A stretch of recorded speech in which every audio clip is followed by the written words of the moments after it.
बताया कि coal block cancel हो और इंडिपेंडेंट जांच हो और संसद चले, और जब संसद चलेगी तो हम प्रधानमंत्री जी के इस्तीफे पर कायम रहते हुए उनका चर्चा में फिर से उनसे जिम्मेदारी लेने को कहेंगे।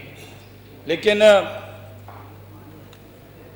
जहां विपक्ष पर इल्ज़ाम लगा रहे थे कि विपक्ष ने अड़ियल रुख अपनाया हुआ है, आज साबित हो गया कि कांग्रेस चर्चा के नाम पर संसद चले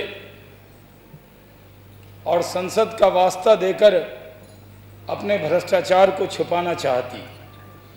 इस देश में पहले भी कई बार हम लोगों ने चर्चा की, संसद चर्चा के लिए है, विपक्ष की मांग रहती है कि चर्चा हो, उससे हमें लाभ होता है। ऐसे हमने कोई ऐसा विषय नहीं है जिस पर चर्चा नहीं की। हमने महंगाई पर 7 बार चर्चा की है।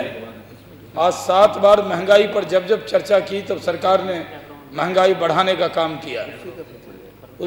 और हमने 2G स्पेक्ट्रम पर चर्चा की थी तो सरकार ने उस वक्त के तत्कालीन मंत्री ए राजा को बेगुनाह बताया था और उनके मंत्री कपिल सिब्बल साहब ऐसे भी ज़ीरो लॉस कहते रहे। लेकिन साबित हुआ कि हमने संसद का समय कभी अगर बर्बाद हुआ है तो देश को नुकसान कभी नहीं हुआ। हमने अगर 2G का मुद्दा उठाया न होता, संसद में संघर्ष न किया होता तो JPC नहीं बनती। और पूरा सत्र चला गया था इस बात को लेकर कि कांग्रेस ने अपनी जिद के वजह से पूरा सत्र बर्बाद किया था। अभी भी यूपी और कांग्रेस पार्टी अपनी जिद की वजह से संसद का समय बर्बाद कर रही है और देश उनको इसके लिए कभी क्षमा करने वाला नहीं। हम चाहते हैं कि कोल ब्लॉक कैंसिल हो। अगर दाल में कुछ काला नहीं है तो सरकार कोल ब्लॉक कैंसिल क्यों नहीं कर रही?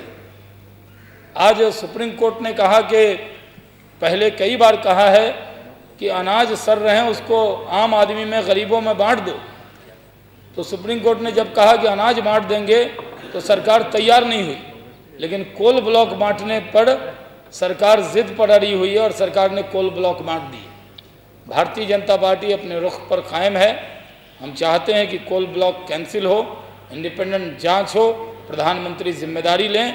इससे जो हमारा पहले दिन का स्टैंड है, आज भी भारतीय जनता पार्टी उस स्टैंड पर कायम है। अगर संसद चलने का कोई रास्ता निकल सकता था उसको लेकर भी हमने प्रयास किया, लेकिन सरकार सिर्फ संसद चलाने का ढोंग तो कर रही है लेकिन उसके प्रति गंभीर नहीं। बहुत बहुत धन्यवाद।